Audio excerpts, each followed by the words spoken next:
As you've consistently identified, restoring our maritime dominance as a nation is very important, from shipbuilding to having a merchant marine that's capable of supporting American military efforts, really up and down the line. Restoring maritime dominance has been a priority of this administration. This executive order, which was prepared primarily by your National Security Council staff and National Security Advisor Waltz, has a number of very significant policy steps, all aimed at restoring American maritime dominance and ensuring that we have the shipbuilding capacity and ability to compete globally, both militarily and in the civilian space as well. And that could be a good one for Michigan too, because we're going to be spending a lot of money on shipbuilding. We're way, way, way behind. We used to build a ship a day, and now we don't do a ship a year practically, and we have the capacity to do it. So we'll talk to you about that. Okay, Matt, think about that. That's a natural.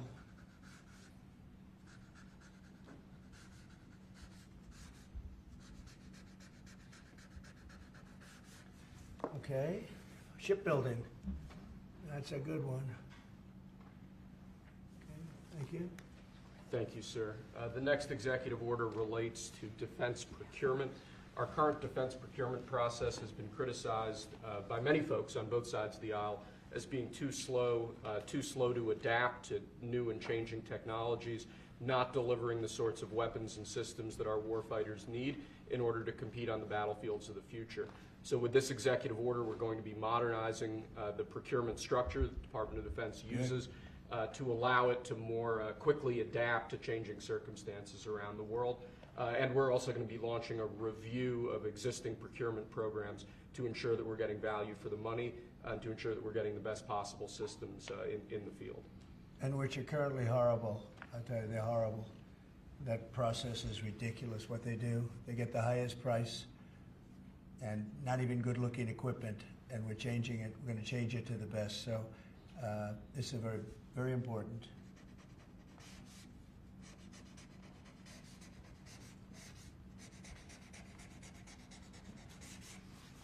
I want to say hello to Brooke. Well, sir. Look at Brooke. She got the cost of eggs down 87%. 87%, Governor. We have somebody that's done a great job at Department of Agriculture, and Kristi Noem, who perhaps a few of you have heard of. She has done the most unbelievable job as somebody that's watching over a country at the border, and with Tom Homan and your whole staff of tremendous people. So thank you. Who would think that she is like meant for that job, huh? She's meant for it. So I just saw you there both. Thank you very much. Thank you. Okay. We'll do it later, please. Thank you, sir. Lastly, in the defense space, one persistent issue that we've had in terms of the issue of foreign defense sales, that we're unable to provide weapon systems in a reliable, effective way to key allies of ours, and a key driver of that is inefficiencies and inconsistencies with the process by which we approve foreign military sales.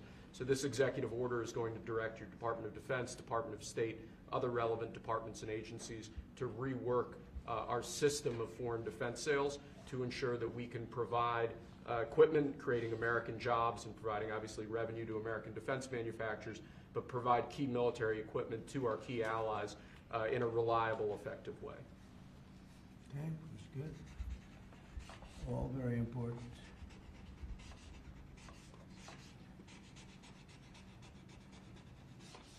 Okay.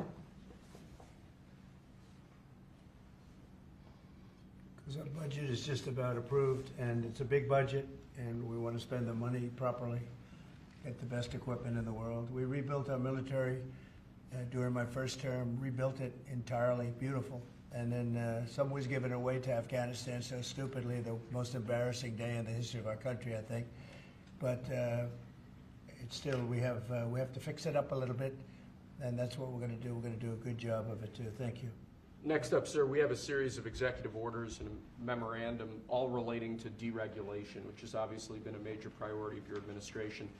The first of these is an executive order. The Biden administration launched what you've called a war on showers.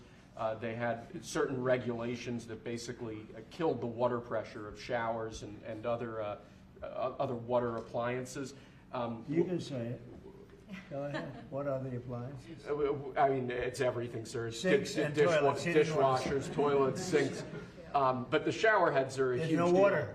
You don't get water. It's ridiculous. So with this executive order, we're effectively going to be reversing that set of regulations to ensure that Americans have choice in the consumer market. If they want a low-flow shower head, they can buy one. If they want a real deal shower head, they should have the ability to get one. There you go. You buy a new house, you pay a lot of money, and the developers, you're not allowed to do anything more. They put restrictors on.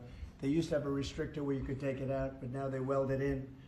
And you take a shower or wash your hands, whatever you do, including dishwashers where no water comes out. But you wash your hands, and in my case, I like to take a nice shower to take care of my beautiful hair. I have to stand under the shower for 15 minutes till it gets wet. It comes out drip, drip, drip. It's ridiculous. And what you do is you end up washing your hands 5 times longer. So it's the same water. And we're going to open it up so that people can live, and we're going to hopefully have Congress approve it so it's memorialized. We're going to try and get all of these things, including straws, a little thing like straws. We did straws a month ago, where the paper straws were melting, they were dissolving, they weren't working well, and we went back to the plastic straws. We're going to get Congress to memorialize just about everything we've done here, because most of it's common sense. But the water is horrible. When you go into anytime you see a new faucet, you know it's going to be a long wash of the hands. And so we're changing. It's a big deal. I did it in the first administration. Biden came in his first week, and he had no idea what he was doing, but somebody told him to do it. In his first week, he put the restrictions on all the bathroom utilities. Even in areas that have so much water, they don't know what to do with it. You see those areas all the time with the flooding. So we're doing that, and we're going to get all of the things that you've seen. I think we set a record. We're up to almost 200 and 500 amendments. Nobody's ever done that many. We're going to get them approved by Congress so they're memorialized. And we look forward to doing that. Very important. And Congress is going to start working on it as soon as we get the big, beautiful deal done. The big, beautiful deal is important. The biggest tax cuts in the history of our country, that's important.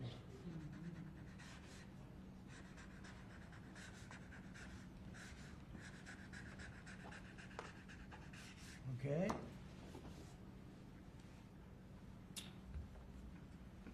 Okay, is that okay? Good. It's a 10. You think a good shower. We rate the signatures. That was a 10, that's why. This is another executive order relating to deregulation, sir. There are a lot of regulations on the books that either promote monopoly directly or prevent new market entrants from entering into a given market. The net effect of that is very negative for consumers. So what this executive order is going to do is direct your departments and agencies to work with the FTC, with the Attorney General, with the Department of Justice, to ensure that the regulations we have on the books don't function as anti-competitive barriers to new market entrants. The net effect of all of that is going to hopefully be market forces that redound to the benefit of consumers and ordinary Americans as opposed to monopolistic businesses. I said yesterday, he was a great, great student at Harvard before it went bad. It's gone really bad. Now they're teaching their students mathematics, basic mathematics. Can you believe it? So what does that mean? They're allowing people in that can't add 2 and 2? What's going on at Harvard? I went to law school there, sir, and it was pretty liberal when I was there, but it's gone way off the deep end in recent years. I don't know if you read that. They're teaching them basic mathematics, people that got accepted to Harvard. How come they got accepted if they don't have mathematics? And we're holding back $8 billion. Can we believe? We give Harvard $8 billion. And we're holding back Columbia. We're holding back a lot of the schools because they were woke. And they've hurt a lot of people. Okay? Thank you. Thank you, sir. Okay? There are a large number of regulations on the books. These are regulations that are currently in effect that we believe blatantly violate the law, blatantly violate Supreme Court precedent, that otherwise are just blatantly illegal. So what this presidential memorandum does basically just directs the heads of your departments and agencies to follow the law and to cease enforcing regulations that are blatantly illegal or unconstitutional. It's a big deal. A really big deal.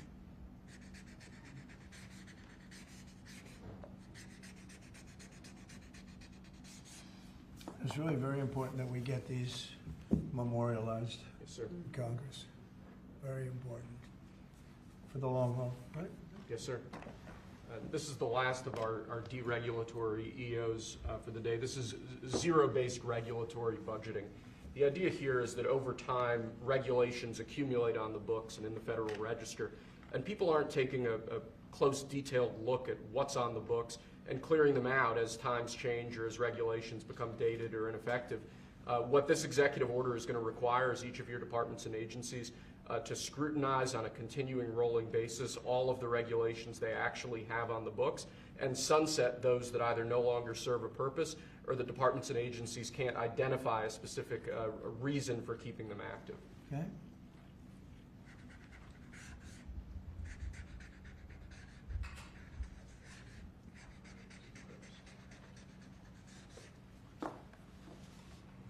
Okay.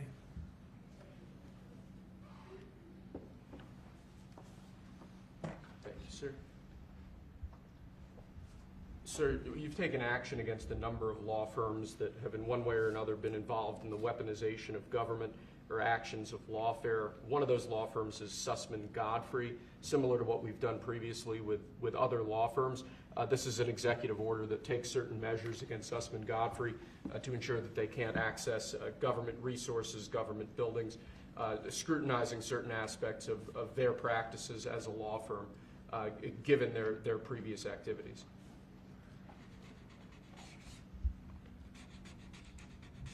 And we signed with many law firms, the ones that we thought were inappropriate, and they've all agreed to pay $1 million. They went for some pretty big numbers. I guess we have a total. What do we have? What's the total about?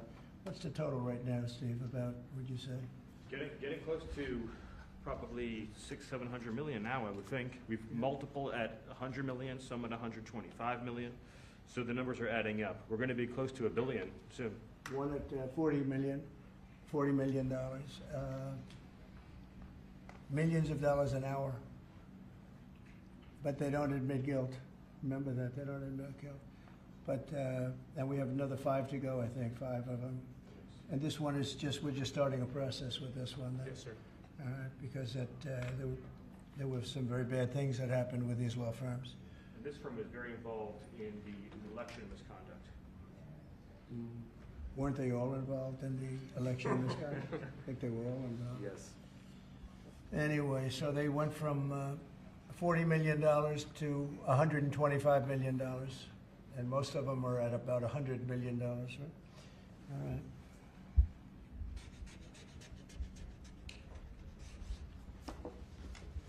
Thank you. Thank you, sir.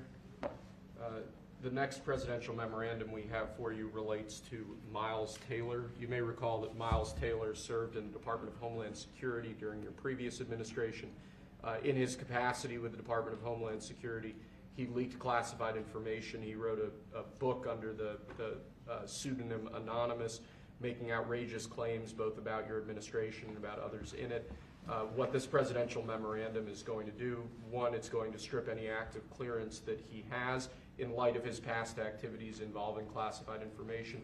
It's also going to order the Department of Justice to investigate his activities to see what else might come up in that context, given his egregious behavior during your previous administration. And I had no idea who this guy was. I had no idea. I saw him on CNN, or one of them, I guess CNN, a lot. He'd be on all the time, saying that the president is the president. I had no idea. It's like, you know, in this office you have a lot of young people, and they're here. I'll see him for 2 minutes, and I assume he was in the office, but I barely remember him. Barely remember him. It was somebody that went out and wrote a book, and said all sorts of terrible things that were all lies. And it was like he was this gentleman or that gentleman, like I dealt with him all the time. I had no idea who this guy. I said, who the hell is Miles Taylor?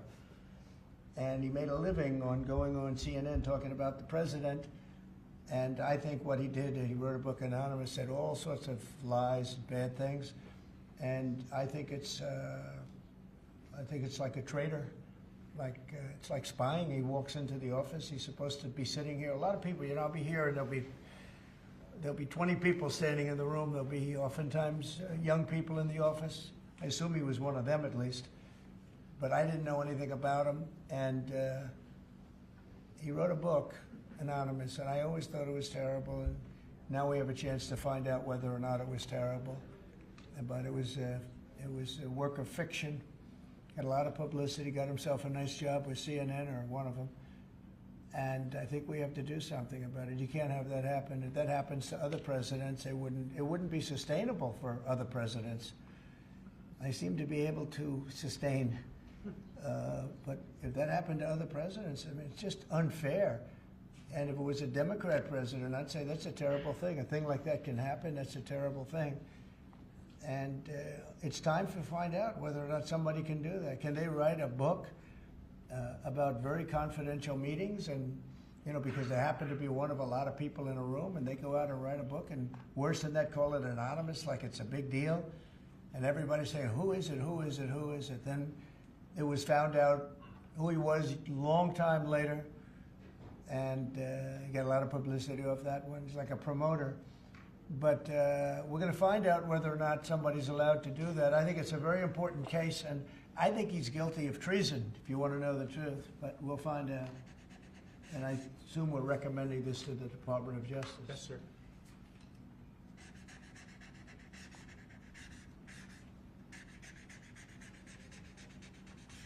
Okay, good. Terrible guy. Similarly, sir, Christopher Krebs, the former head of CISA. This is a man who weaponized his position against free speech in the election context, in the context of COVID-19. This is it's a similar presidential memorandum to the one you just signed. It addresses his access to government, existing clearances he might have, and further instructs your Department of Justice, other aspects of your government, to investigate some of the malign acts that he participated in while he was still head of CISA. This is another one. I don't know that I met him. I'm sure I met him, but I didn't know him. And he came out right after the election, which was a rigged election, a badly rigged election. We did phenomenally in that election. Look what happened to our country because of it. Open borders, millions of people coming into our country. Russia and Ukraine, that would have never happened. October 7th would have never happened. Afghanistan, the way they withdrew with 13 dead, but so many killed, actually. I mean, so many killed outside of the 13 soldiers, hundreds of people killed. And maybe, I don't know, never mentioned, but I mentioned it, 42 or 43 people so badly injured, the legs, the arms, blown off, the face. And this is all because of an incompetent group of people that preceded us, and that would have never happened. And this guy Krebs was saying, oh, the election was great, it was great. Well, it's been proven that it was not only not great. When you look at all these lawyers and law firms that are signing, giving us hundreds of millions of dollars, it was proven by so many different ways in so many different forms, from the legislatures not approving to the 51 intelligence agents that worked from all of the different scamming operations. It was a very corrupt election. They used COVID to cheat. And we're going to find out about this guy too, because this guy's a wise guy. He said, we've been proved this is the most secure election in the history of our country. No, this was a disaster. And frankly, we should go to paper ballots, same-day voting, voter ID, and one other thing, you should get a little certificate that says you're a citizen of our country. You get a citizen piece of paper that says you're a citizen before you can vote. But you want voter ID and you want paper ballots, and you really want same-day voting. If you don't have same-day voting, they decide to change the air conditioner. Oh, we're fixing the air conditioner. Let's move all these boxes. We'll bring them back in a few days, and then they don't bring back those boxes. We got to have safe elections. We have to have borders. Ideally, we have to have a free press, which we don't have. We don't have a free press. We have a very dishonest press. This is an honor. We're going to find out whether or not he was right. This was a disgraceful election, and this guy sat back saying, well, I'm a member, or like he's a Republican or something, and almost right from the beginning. And he's tried to make the case that this election was a safe election. I think he said, this is the safest election we've ever had. And yet, every day you read in the papers about more and more fraud that's discovered. He's the fraud. He's a disgrace. So we'll find out whether or not it was a safe election. And if it wasn't, he's got a big price to pay. And he's a bad guy. Here's another one. I have no idea who he is. Krebs. I have no idea who he is. I'm sure he was in the room at some point, just like you're all in the room, but I have no idea who he was, so thank you very much. Those last two are very important, I think, for the country. Thank you, sir. And lastly, we just have 3 proclamations. These are the sorts of things that most presidents use an auto pen for. You obviously don't like using the auto pen much, if at all. The first of these is National Former Prisoner of War Recognition Day. This is one that you did in each of, I believe, each of the previous years of your previous administration, recognizes former prisoners of war. More generally, this proclamation is written to acknowledge the great steps you've made both in this administration and your previous administration on behalf of veterans, homeless veterans, others who have suffered in that way, and basically stating that it's a priority of your administration to ensure that veterans and homeless veterans are cared for properly. Good. And you know what? They ought to find out who was using that auto pen, because whoever that person was, he or she, was like the President of the United States, and I'm against auto pens. I think auto pens are not a good thing, especially when you're talking about documents like we're signing today. If he can't sign, then he can't be president. It's pretty simple. Let's see whether or not he could sign. But I think that should be tested. I really think that should be tested. It's another one. Mm-hmm. And you may think about it, because how can a man that, did he really know that when they gave all false information on the council, I mean, the whole unselect committee of political lunatics, they destroyed all the information. You can't get any information. They went for like a year and a half, almost 2 years, screaming and ranting and raving. Democrats plus 2 worse than Democrats. You had Liz Cheney, and crying Adam Kinzinger. Crying Adam. Every time I looked at him, he was crying. The guy was a crier. But you can't do that. You just can't do that. So we're going to find out a lot. I think we're going to find out a lot. These last 3 or 4 have been they've been very, very interesting. We'll see what happens. Sir. But I don't think a president should be allowed to use an auto pen when they're signing very, important legislation. I think a president should sign it, not use an auto pen. And we're going to find out whether or not he knew what the hell he was doing. I'm sure at this point he'll say, I signed it. They'll tell him what to say. But to give pardons to people that destroyed all the information. If you destroyed information on a civil case, just a civil case, not a criminal case, a civil case, they put you in jail for that.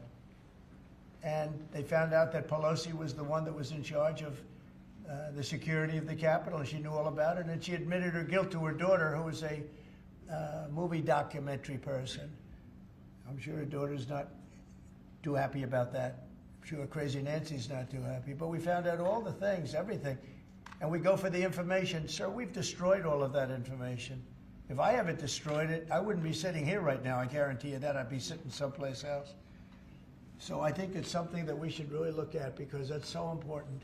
The whole concept of an auto pen, because whoever's, auto pens are run by somebody. Whoever ran the auto pen was President of the United States. And I would be willing to bet that Biden didn't know, probably didn't know anything about any of it. Very dangerous, very dangerous. So you're gonna check that out, right? Yes, please? sir. We're working on it right now, sir. This is just another proclamation, sir, declaring National Crime Victims' Rights Week. You've obviously made it a major priority of your administration to track down and at times deport criminals who have committed violence on our streets, who have victimized so many people. This is an annual proclamation that hopefully gets Americans to remember that when crimes occur, there are real victims, there are real people who are affected, and there are people who suffer as a result. Okay, it's very important. Thank you. I just want to add, so we're working very hard with Democrats, the governor, with Matt Hall, with a lot of transportation, Sean, and all of the people trying to keep Selfridge Air Force Base open, strong, thriving, and I think we're going to be successful, Governor. I think we'll be very successful at that. We've gotten some good feedback from Pete Hegseth and Department of Defense, and talking about F-16s, they're talking about F-35s, you know, et cetera. It's a great piece of property, it's a great location, and it's a great state. So I think we're gonna come back with a very good answer. We're also working on a certain fish that's taken over a beautiful lake called Michigan, right? And that's a tough one. That's a tough one. It's very, do you want to just talk about that? Sure, Mr. President. Yeah. First of all, I want to thank you for caring so much about Michigan. We've been working a long time. We couldn't get Joe Biden to do anything about either one of these issues, particularly Selfridge Air Force Base. It'll be critical to Michigan's economy and our security when you're able to deliver us another mission there. But on the Asian carp, you know, for years, when Obama was there, we could never get anyone to do anything about this invasive species that's going to destroy our Great Lakes. You know how important recreational fishing and so much of that is to our state. Because of your work, we're hopeful that we'll get a solution there and we'll get that barrier built so we can protect our Great Lakes. So thank you, Mr. President. And they're very powerful fish. I mean, I see them, they jump out of the water, they jump at the fishermen. I mean, I've never seen anything like it. And has this gotten into any of the other lakes yet? Because you would think it would be pretty easy because they're all sort of connected.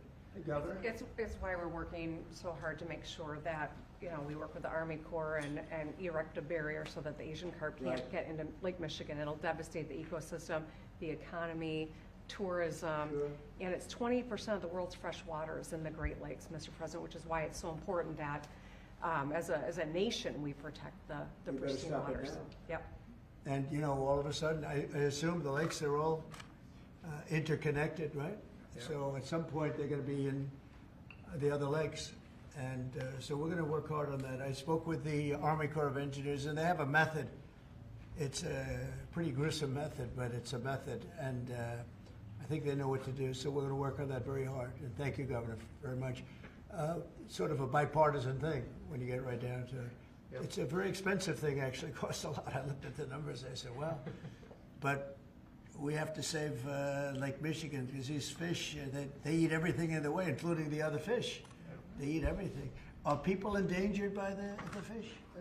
I think I mean, they're going to eat all the fish there. We won't be able to fish anymore, and that's a big deal in Lake Michigan. There's a lot of fishing, recreation, so it's going to be a problem there. But you're right, it's bipartisan, sir, but you're the one taking action on these issues. We couldn't get Biden to do it on Selfridge. This thing has been delayed for 15 years where we were trying to do it. It started under Obama where we were trying to do it.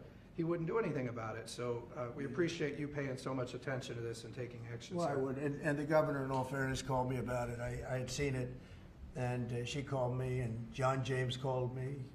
And, we spoke with your office, and it's, you know, I want to put that down. Really is bipartisan. It's great to see it, actually. It's great to see that.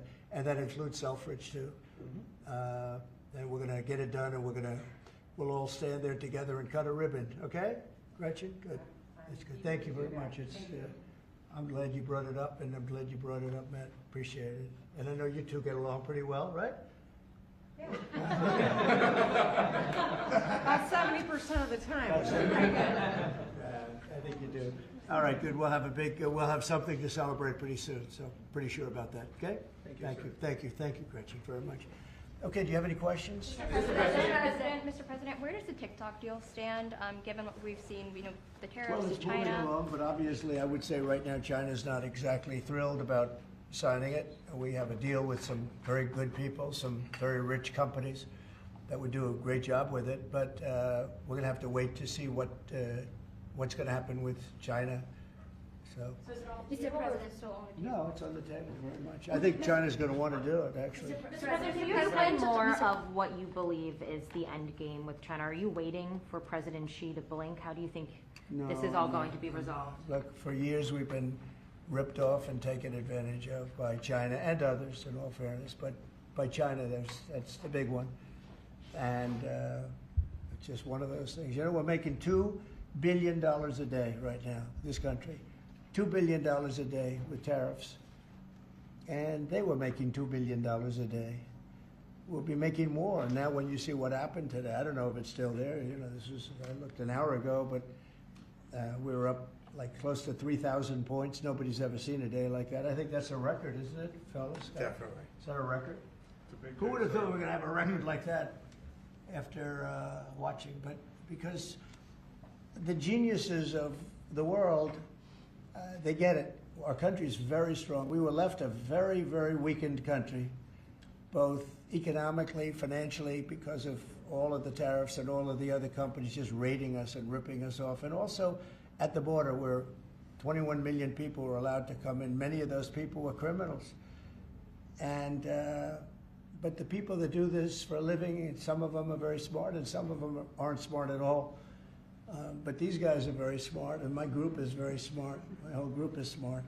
And you've done so amazing on the border. I read the other day that there were 9 people and hundreds of thousands 2 years ago with Biden, and we had 9. We had it down to 9, and they were all let in for medical reasons. They were in bad shape. We let them in for medical reasons, not even for anything else. So you've been amazing. But that's a big thing. I think it's one of the greatest problems that I've never seen anything like it. Open borders. The whole world was emptied out. Prisons from all over the world, from the Congo in Africa, from Africa to Asia, a lot in South America, but it wasn't just South America. Prisons emptied out. And I said it outside with the drivers before, but El Salvador has been amazing, a job that the president's done. He's coming to see me next week, and we look forward to that. But that's really been amazing. Yes? Mr. President, the EU also announced increases in tariffs today. Why not That's treat... bad timing for them. That's bad timing. Why not They treat said everyone They didn't put them in. No, they threatened them, I but they think picked a later date, which our expectation is it's going to be later still. Okay, good. I'm glad that they held back. You said you were watching the market. If this was the strategy all along to bring them to the table, why did you instruct or advise, or maybe they did it on their own, some of your top aides to say this is not a negotiation, to hold the line, that they were going to hold the line, that you were not going to change your Well, a lot mind? of times it's not a negotiation until it is, and that happens. And, you know, I said outside that you have to have flexibility to do it right, and that's what we have. We brought everybody to the table, and it may not be a negotiation. It may not last. I mean, you know, things may be asked that I think are not fair to us. Look, we've been ripped off by essentially everybody for 35 years. This is not just a new thing. And Roger Penske just left. He's a great gentleman, great man, actually. And he said no other president would have had the guts to do this. And I believe that's right. They wouldn't have done it. They should have done this a long time ago. A long time ago they should have done it. I started it with China. I took in hundreds of billions of dollars in tariffs and taxes from China in my first term. And we had the greatest economy. We were up 88% on the stock market. That was the greatest ever in the history of our country. But it had to be done. It's something that had to be done. Mr. President, thank you so much. Which countries will be negotiating first? Do you have any criteria? Because, for example, Brazil and the UK, they do not have deficits with the US. They have a surplus. They do not have a surplus. They have deficits with the US. So what is the criteria? And also, would you consider talking or meeting with Xi Jinping? Oh, sure. He's a friend of mine. I like him. President Xi, I like him. I respect him. but they haven't treated our country right. Sure, I'd meet with him. On the other countries, we have Japan is here, and South Korea is here, and others are here, and we're trying to see them. It's, from what I hear, it's much more than 75. I said 75 plus. So many. It's everybody wants to make a deal, actually, and you know we want to do what's right for our country. We also want to do what's right for the world. The world is important. I mean, you know, it's the world, right? And I think we're going to make a lot of people very happy. And I think investing in the United States of America will be the greatest investment that anybody's ever made. Mr. President, can we still expect to see the sectoral tariffs, so the pharmaceuticals, steel? Is that something you're still considering moving forward Yeah, with? well, I will be, because we want them coming back. You know, we realized during COVID that we don't make our drugs and our pharmaceuticals in this country. So I realized that, and it was a big realization. We had to go to China to get drugs. We had to go to other places. I won't even mention the names, but we had to go to other places. We don't make it, and that's because we let them leave. And now if they want to come back, we're going to put tariffs on the pharmaceutical companies, and they're going to all want to come back. They're going to come back.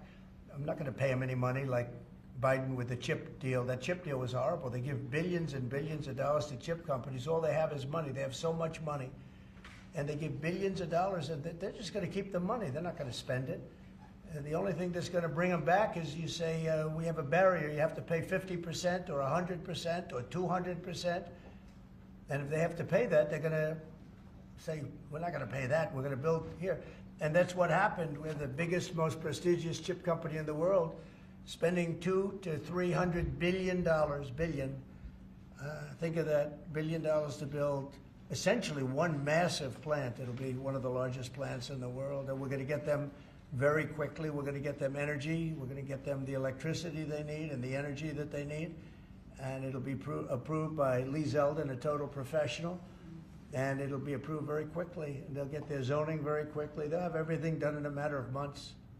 Mr. President, your round talks, Mr. Thank you, President. sir. You've procured a record amount of private sector investments since your election, $7 trillion.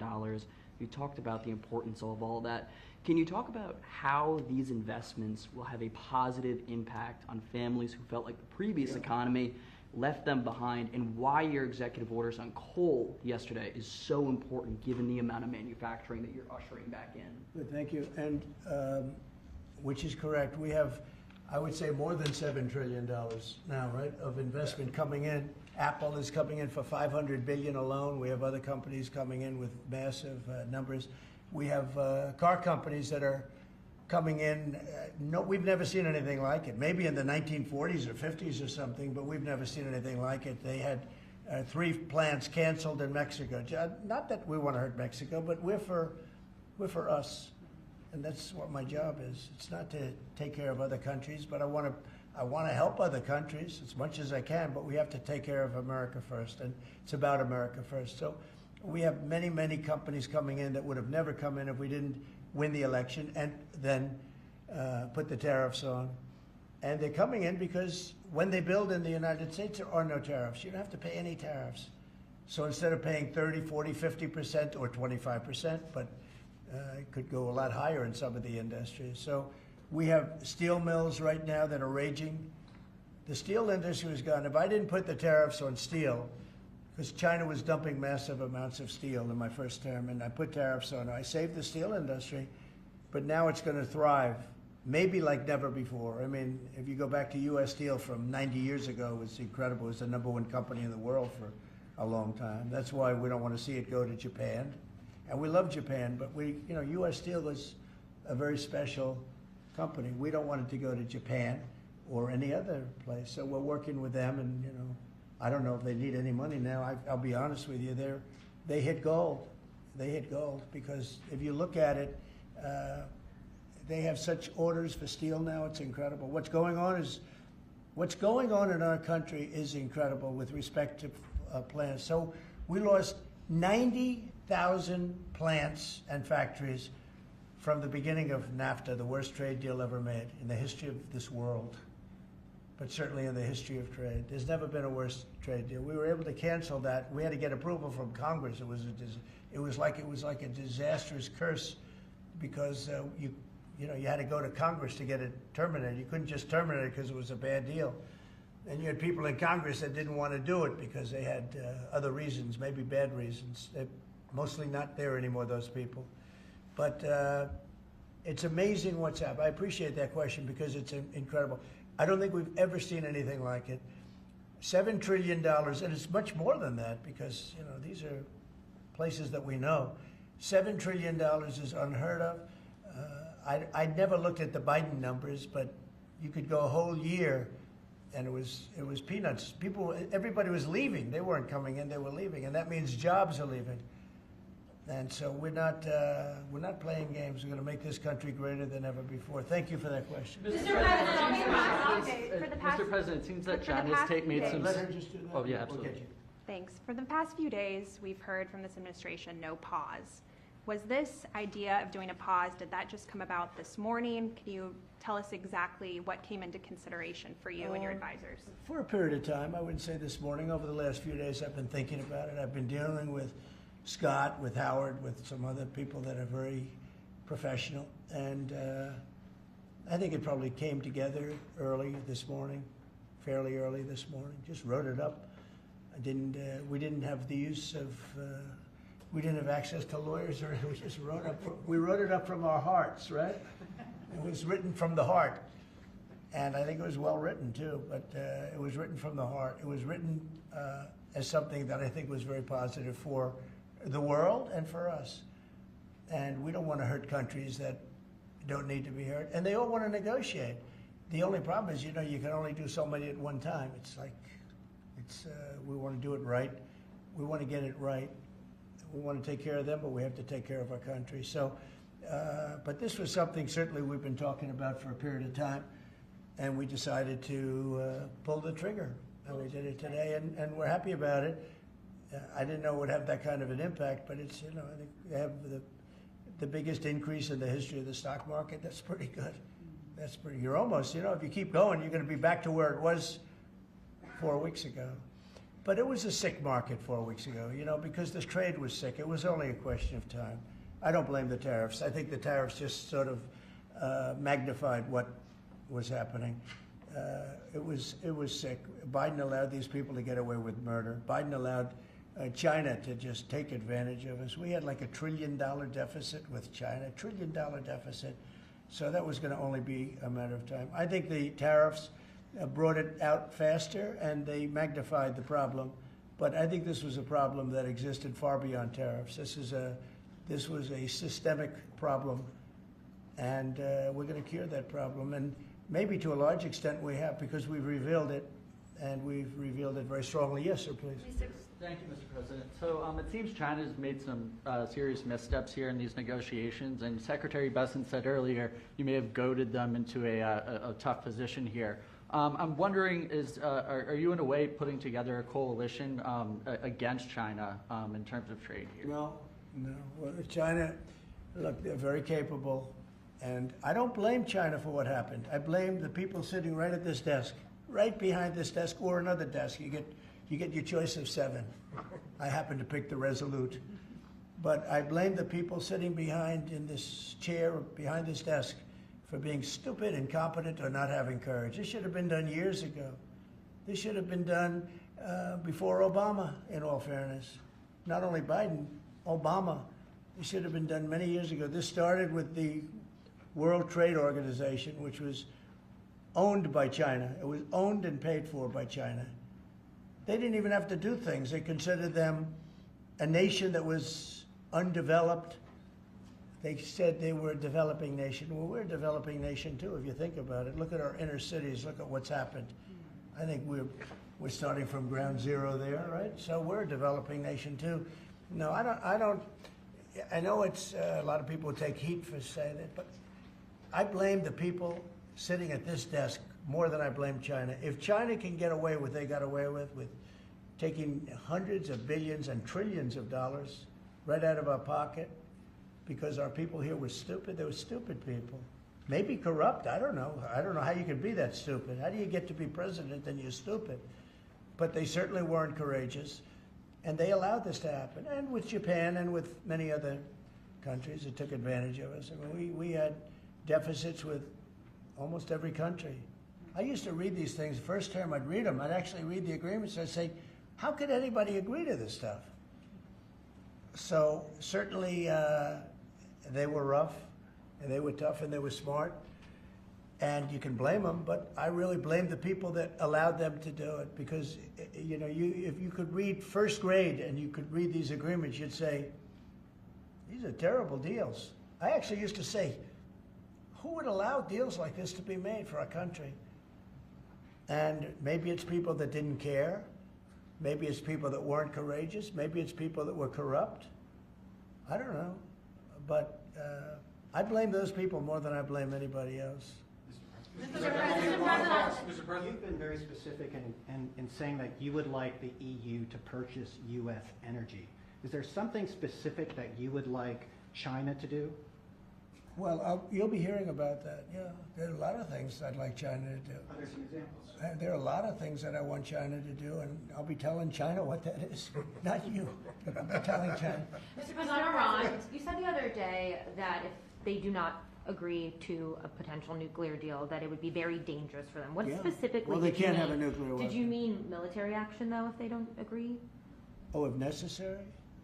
Absolutely, yeah.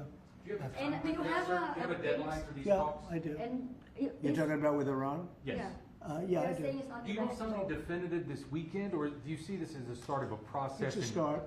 Do you have a timeline? We have a little time, but we don't have much time, Who is starting the because we're not going to let them have a nuclear weapon. Is Can't it let them have a awkward to nuclear be weapon. there, Mr. President? And we're going to let them thrive. I want them to thrive. I want Iran to be great. The only thing they can't have is a nuclear weapon. They understand that. You know, the people are so incredible in Iran, and they're so smart. They're very smart people. But, you know, they're in a rough situation, rough regime.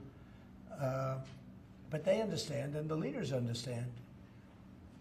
And I'm not asking for much. I don't, they can't have a nuclear weapon, and I've said that.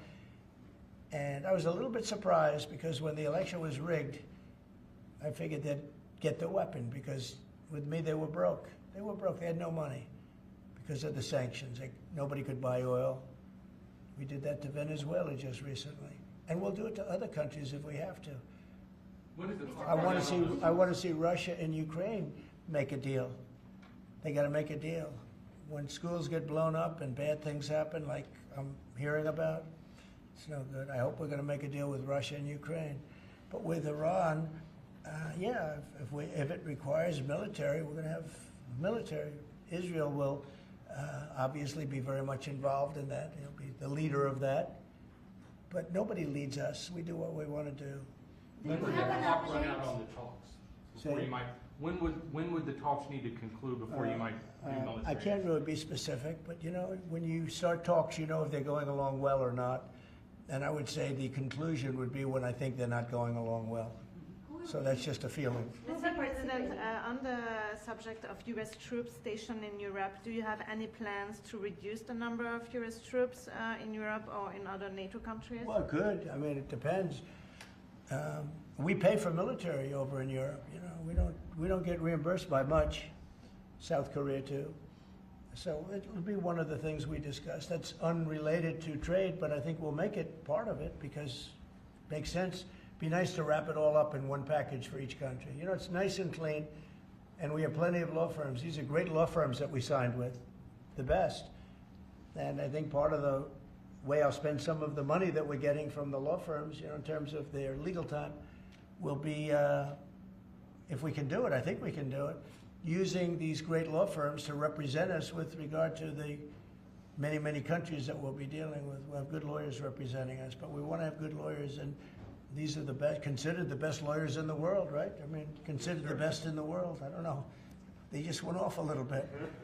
Mr. President, two questions. On Iran, do you have an update on who will be participating or conducting these conversations? Will Witkoff be there on Saturday for these direct talks?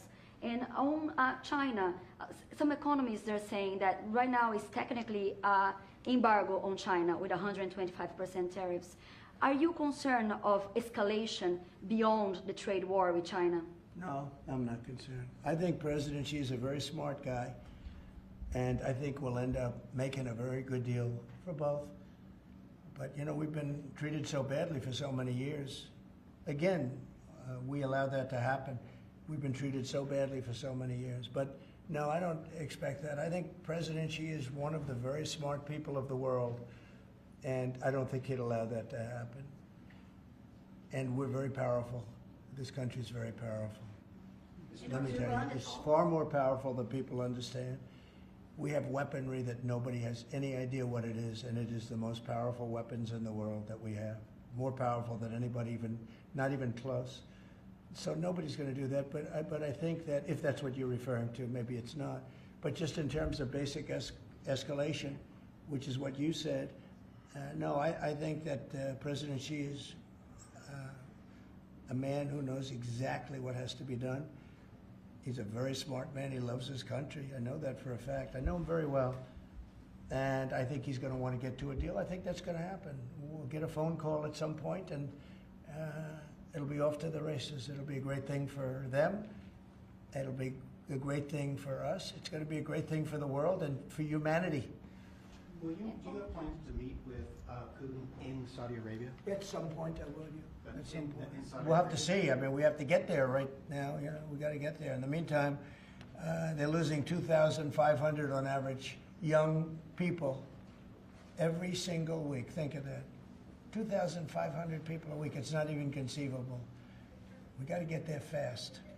Do you think Say a couple of more. Yes. Do you have to increase tariffs on China even more before they come to the table or give you a phone I call? can't imagine it. No, I can't imagine. I don't think so. I don't think I'll have to do it. I don't think we'll have to do it more. We calculated it very carefully. By the way, you know, when you hear 100, a lot of people charge much more than that. Canada charges much more than that to our farmers, our dairy farmers. Many people charge much more than 100 or 125 in this case. But I don't, you know, it's still a significant number. I don't see that again. On the investigation. Yeah, please. Yeah, Mr. President. So do you think some of your tariff critics would prefer, you know, to see the United States go through turmoil than to actually see it succeed just because they are your policies? You mean just leave the tariffs the way they are now and just relax, right? Some people have said that. Look, again, we're making, it'll be soon, much more than $2 billion a day. That's not the worst thing that I've ever heard. So yeah, some people say that. But, you know, we look at the other side too. I think as the United States, we have an obligation to look also at the other side. We want what's good for everyone. I mean, it's America first, but we also want to make sure there's a world that can live happily and all of that. And so, you know, this is the way I look. No, but there are people that say, look, where we are now, I've been in worse positions in my life than making $2 billion a day plus, right? It's really plus. Thank you very much, everybody. Thank you, Press. Thank you, Press. Head it out. Thank you very much. The markets are what really changed your mind when it came to putting The a stop markets on right these now tariffs? are extremely good. Thank you. before that? Thank you. Thank you, Press. Thank you. Head it out. Thanks, guys. Here, this way. Right this way. Thank you. Keep going. Keep going. Thank you. Thank you very much. Thank you, Press. Really good. Better left. Good.